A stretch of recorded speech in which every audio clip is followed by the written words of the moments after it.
सभी को स्नेह भरा नमस्कार। आज हम बात करेंगे सावन महीने के बारे में। सावन का महीना देवों के देव महादेव को समर्पित है। 19 वर्षों के बाद इस साल 2023 में सावन पर बेहद दुर्लभ संयोग बन रहा है। इस महीने को काफी पवित्र महीना भी माना जाता है। इस बार का सावन का महीना कुछ खास रहने वाला है, क्योंकि यह करीब 2 महीनों का रहेगा। जी हाँ, ऐसे में लाजमी है कि लोगों को भगवान की भक्ति के लिए 1 महीने का समय अतिरिक्त मिलेगा। इस वर्ष शिव जी का प्रिय महीना सावन दिन मंगलवार से 4 जुलाई 2023 से शुरू हो रहा है। 4 जुलाई से शुरू होकर यह महीना 31 अगस्त को समाप्त होगा। हिंदू धर्म में सावन के महीने को बहुत ही खास माना जाता है। इस महीने के शुरू होते ही कई व्रत और त्योहार भी शुरू हो जाते हैं। सावन का महीना भगवान शिव को तो समर्पित है ही, साथ ही भाई बहन के अटूट प्यार का प्रतीक रक्षाबंधन भी है। साथ ही विवाहित महिलाओं का प्रमुख त्योहार हरियाली तीज भी इसी महीने आता है। इसके अलावा कुंवारी लड़कियों के लिए भी सावन माह बहुत ही खास होता है, क्योंकि सावन माह के सोमवार बेहद खास माने जाते हैं। अधिक मास के कारण इस बार सावन में कुल 8 सोमवार होंगे। कहा जाता है कि सावन में भगवान शिव की पूजा करने से लड़कियों को मनचाहा वर मिलता है। जी हाँ, साथ ही सावन के महीने में शिव भक्तों द्वारा कांवड़ यात्रा भी निकाली जाती है और नाग पंचमी का त्यौहार भी मनाया जाता है। ऐसे में सावन में कई धार्मिक त्योहार मनाए जाते हैं। इस बार 19 साल बाद एक बहुत ही महासंयोग बन रहा है। वो यह है कि 19 साल बाद सावन के बीच में मल मास पड़ रहा है। जी हाँ, इस बार सावन 4 जुलाई से शुरू होकर 31 अगस्त को पूर्णिमा के दिन समाप्त होगा, यानी 2 महीने तक सावन चलेगा। 59 दिन तक सावन का महीना चलेगा। तो किस प्रकार से हमें व्रत रखने हैं और कौन से व्रत हमें सावन में छोड़ने हैं, आइए जानते हैं। ज्योतिष शास्त्र के अनुसार हिंदू पंचांग की गणना सौर और चंद्रमा की चाल से होता है, यानी सौर मास 365 दिन का होता है और चंद्र मास 354 दिन का होता है। 11 वर्ष का अंतर हर 3 वर्ष में 33 दिन का होता है, जिसे अधिक मास कहा जाता है। जिस कारण इस साल 2023 में मलमास पड़ रहा है, इसे मलमास अधिक मास के नाम से जाना जाता है। पंचांग के अनुसार 3 साल में एक बार मलमास पड़ता है। इसे अधिक मास के साथ साथ पुरुषोत्तम मास भी कहते हैं। वहीं जिस चंद्र मास में सूर्य की संक्रांति नहीं होती, उस मास को भी मल मास कहते हैं। मल मास पड़ जाने के कारण पूरे 1 महीने तक शुभ कार्य करने की मनाही होती है, जैसे मुंडन करना, शादी ब्याह का काम, गृह प्रवेश, और आपको घर खरीदना भी नहीं होता इस टाइम में। मल मास भगवान विष्णु को समर्पित होता है। इस अवधि में भगवान विष्णु की पूजा की जाती है, जिससे शुभ फल की प्राप्ति होती है। मल मास इस साल से पहले कब पड़ा था, आइए जानते हैं।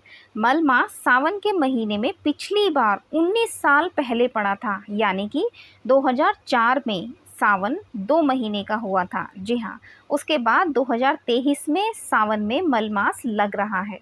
मल मास की 18 जुलाई से शुरुआत होगी और 16 अगस्त को समाप्त होगा। जी हाँ, मल मास का जो महीना लग रहा है वह 18 जुलाई से शुरू होगा, ना कि 4 जुलाई से ही लग जाएगा, क्योंकि 4 जुलाई से सावन शुरू हो रहा है 15 दिन तक। फिर उसके बाद 18 जुलाई से लेकर के 16 अगस्त तक मल मास चलेगा। फिर उसके बाद जो 15 दिन आएंगे वो सावन के माने जाएंगे, यानी सावन के शुरू के 15 दिन और सावन के आखिरी के 15 दिन, इस तरीके से सावन का महीना मनाया जाएगा। और बीच में जो समय पड़ेगा उस समय को अधिक मास कहा जाएगा, और उस समय में जो भी 4 सोमवार पड़ेंगे उन सोमवार का व्रत नहीं करना है, वह 4 सोमवार मान्य नहीं होंगे। आइए जानते हैं कि हमें कौन कौन से सोमवार के व्रत रखने हैं तिथि के द्वारा। जैसा कि हमने पहले बताया कि सावन 2 महीने का होगा, तो सोमवार के जो व्रत होंगे वो भी 2 चरणों में संपन्न होंगे। पहला चरण जो होगा वो 4 जुलाई से 17 जुलाई तक होगा, और दूसरा चरण जो होगा वह 17 अगस्त से 31 अगस्त तक होगा, और बीच का जो समय होगा 18 जुलाई से 16 अगस्त तक वह मल मास कहलाएगा। सावन अधिक मास जो है वो 58 दिन का होगा, क्योंकि सावन मास में किए जाने वाले अनुष्ठान 2 चरणों में पूरे होंगे, जिसमें पहले 15 दिन कृष्ण पक्ष की मान्यता होगी और उसका दूसरा 15 दिन जो आएंगे वो शुक्ल पक्ष के मान्य होंगे। इन्हीं 2 चरणों में पड़ने वाले सोमवारी व्रत जो होंगे वही मान्य होंगे, बाकी जो बीच में 4 सोमवार आएंगे 18 और 16 के बीच में वो मान्य नहीं होंगे। सावन का पहला सोमवार पड़ेगा 10 जुलाई को। जी हाँ, सावन 4 जुलाई से शुरू हो रहा है लेकिन मंगलवार से शुरू हो रहा है, इसलिए सावन का पहला जो सोमवार पड़ेगा वो पड़ेगा 10 जुलाई को। तो 10 जुलाई को सावन का पहला सोमवार मनाया जाएगा और दूसरा सावन सोमवार मनाया जाएगा 17 जुलाई को। ठीक है, उसके बाद जो दूसरा चरण आएगा 17 अगस्त से शुरू होगा, 17 अगस्त से 31 अगस्त तक। उनके बीच में 21 अगस्त को तीसरा सोमवार आएगा और चौथा सोमवार 28 अगस्त को रखा जाएगा, यानी 10 जुलाई, 17 जुलाई, 21 अगस्त और 28 अगस्त, इस तरीके से 4 सोमवार पूरे होंगे और वही मान्य होंगे। इसके अलावा जो सोमवार बीच में आएंगे वो मान्य नहीं होंगे।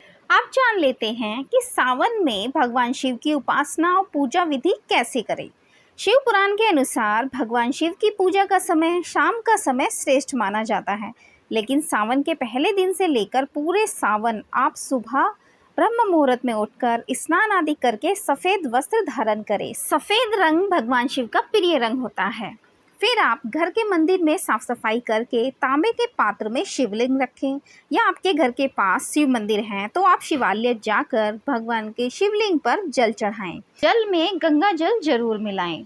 जल आप किसी भी पात्र से चढ़ा सकते हैं, परंतु दूध अगर आपको चढ़ाना है तो आप पीतल, चांदी या स्टील के कलश से ही चढ़ाएं। तांबे के कलश से कभी भी दूध ना चढ़ाएं, क्योंकि वह विष के समान हो जाता है। जल अभिषेक करने के लिए गोमुखी श्रृंगा का उपयोग करना सबसे अच्छा होता है। अभिषेक के समय निरंतर महामृत्युंजय मंत्र का जाप करें। भोलेनाथ का पंचामृत से अभिषेक करें। उन्हें पान, सुपारी, धतूरा, शक्कर, घी, दही, शहद, सफ़ेद चंदन, कपूर, अक्षत, पंचामृत, आक के फूल, गुलाब, अबीर, इत्र, शमी पत्र चढ़ाएं। शिव संग देवी पार्वती की पूजा भी अवश्य करें तथा उनके सपरिवार, अगर आपके मंदिर में सपरिवार शिव की मूर्तियां हैं तो आप उनकी पूजा भी करें। धूप दीप लगाकर प्रसाद का भोग लगाएं। प्रसाद में आप हलवा, खीर, कोई भी मीठा पदार्थ बना सकते हैं। बेल के फल का भी भोग लगा सकते हैं, जिसे बेल पत्थर बोला जाता है। फिर महादेव का ध्यान करें और ध्यान पूर्वक भगवान की पूजा करें। पूरे विधि विधान से पूजा करने के बाद भगवान की कथा का जरूर स्मरण करें, यानी भगवान की जो सोमवार की कथा होती है उसे भी जरूर सुने और भोले शंकर की आरती भी जरूर करें। ओम नमः शिवाय मंत्रों का जाप करें और शिव के कल्याणकारी मंत्रों का भी जाप करें, जैसे ओम नमः शिवाय, ओम नमो भगवते रुद्राय, ओम चंद्रशेखराय नमः, ओम उमा महेश्वराय भयाम नमः। इन सभी मंत्रों के जप के साथ आप शिव चालीसा का पाठ भी कर सकते हैं। शिव जी की आरती करें और अंत में प्रसाद बांटें। यह पूजा विधि सावन माह के पूरे सावन माह आप कर सकते हैं और सावन में पड़ने वाले सोमवार में भी आप यही पूजा विधि कर सकते हैं। उपवास रखने वालों को रात्रि के समय जमीन पर सोने का प्रयास करना चाहिए। उन्हें जमीन पर बिस्तर लगाकर सोने का प्रयास करना चाहिए। भगवान शिव की पूजा, सभी तरह के पूजा व्रत 3 प्रहर तक ही किए जाते हैं। जैसे कि हम जानते हैं कि भोले शंकर जी की पूजा 3 प्रहर तक ही होती है, यानी ब्रह्म मुहूर्त से लेकर शाम के समय तक। शाम के समय को प्रदोष काल कहते हैं। प्रदोष काल तक ही भोले शंकर जी की पूजा का समय रहता है। रात में शिवलिंग की पूजा करते समय अपना मुंह उत्तर दिशा की तरफ रखें। वहीं शिव जी के मंत्रों का जाप करते समय मुख पूर्व या उत्तर दिशा की ओर रखें। शिवलिंग पर अगर आप जल अभिषेक कर रहे हैं या दूध से अभिषेक कर रहे हैं तो साथ में बेलपत्र, धतूरा और भांग भी अवश्य चढ़ाएं। आप शिव जी की पूजा करते समय उत्तर दिशा की ओर ना बैठें। सिर्फ मंत्रों का उच्चारण करते समय ही आप पूर्व या उत्तर दिशा की ओर मुख करके बैठें। मंत्रों का उच्चारण करने के लिए आपको उत्तर दिशा की तरफ बैठना है। पूजा करते वक्त आपको उत्तर दिशा की तरफ नहीं बैठना है, तब आपको पूर्व दिशा की ओर बैठना है मुख करके। अगर आप नारियल और चावल चढ़ाना चाहते हैं तो नारियल और चावल पूर्ण चढ़ाना है, आपको तोड़ करके या टूटे हुए चावल या नारियल को तोड़ के आपको नहीं चढ़ाना है। अगर आप सावन में व्रत रख रहे हैं तो जिस तरह से विधि पूर्वक बताई गई है वैसे ही आप व्रत अपना पूरा करें और संध्या काल होते ही, जिसे प्रदोष काल कहते हैं, आप अपना व्रत पूर्ण कर लें और पारण करें और जो भी आप प्रसाद बनाते हैं उस प्रसाद को ग्रहण करें। अब जान लेते हैं कि भगवान शिव की पूजा करते समय हमें क्या गलतियां नहीं करनी है। कुछ लोग पूजा करते समय शिवलिंग पर कुछ भी चढ़ा देते हैं, तो हमें शिवलिंग पर क्या चढ़ाना है और क्या नहीं चढ़ाना है, आइए जानते हैं। सावन के सोमवार में भगवान शिव को प्रसन्न करने के लिए शिवलिंग पर तरह तरह की चीजें चढ़ाई जाती हैं। इस दिन शिवलिंग पर गंगा जल, बेलपत्र, धतूरा, भांग, कपूर, दूध, चावल, चंदन, रुद्राक्ष और भस्म अर्पित की जाती है। शिवलिंग पर ये चीजें चढ़ाने से इंसान की सोई हुई तकदीर भी जाग जाती है। और शिवलिंग पर हमें क्या नहीं चढ़ाना चाहिए। शिवलिंग पर शिव भक्तों को कभी भी हल्दी, सिंदूर, तुलसी, कुमकुम और रोली, तिल, अक्षत, टूटे हुए चावल, यानी चावल तो चढ़ाने हैं लेकिन टूटे हुए ना हो, लाल रंग के फूल, केतकी या केवड़े का फूल और शंख से जल अर्पित नहीं करना चाहिए। सावन माह में कुछ नियम भी होते हैं जिन्हें आपको निभाना चाहिए, जिससे आप स्वस्थ रहेंगे और भगवान का पूरा आशीर्वाद भी आपको मिलेगा। जैसे सावन में भूल कर भी तामसिक भोजन, मदिरा, मांस, लहसुन, प्याज और दही, दूध का सेवन भी ना करें। वैज्ञानिकों के अनुसार सावन में दूध, दही का सेवन करने से वात बढ़ता है, जी हाँ, और आपका जो डाइजेशन सिस्टम है वो खराब हो जाता है, इसलिए दूध, दही का सेवन भी सावन के महीने में ना करें। सावन के पूरे महीने ब्रह्मचर्य का पालन करें। एक समय पर भोजन करना उत्तम होता है, यानी पूरे दिन में एक समय ही आप भोजन करें। सावन माह में सुबह देर से उठना, रात में देर से सोना भी नुकसानदायक होता है और दिन में सोना भी वर्जित होता है। इस माह में बिस्तर पर नहीं सोना चाहिए, आप जमीन पर बिस्तर लगाकर सो सकते हैं। शरीर पर भी तेल मालिश करना मनाही होती है, इससे पाप के भागी बनते हैं। शिव पूजा का फल तभी मिलेगा तब तन और मन दोनों की शुद्धता हो। ऐसे में मन में बुरे विचार ना लाएं, किसी को अपशब्द और किसी का अपमान ना करें, किसी का अनादर भी ना करें, बस भक्ति में लीन रहें, मन प्रसन्न रखें और भोले शंकर जी के मंत्रों का उच्चारण करते रहें और भगवान शिव की भक्ति में लीन रहें। अगर आपको भगवान शिव की सोमवार की कथा और आरती सुननी है तो हमारे चैनल पर जाकर आप सुन सकते हैं।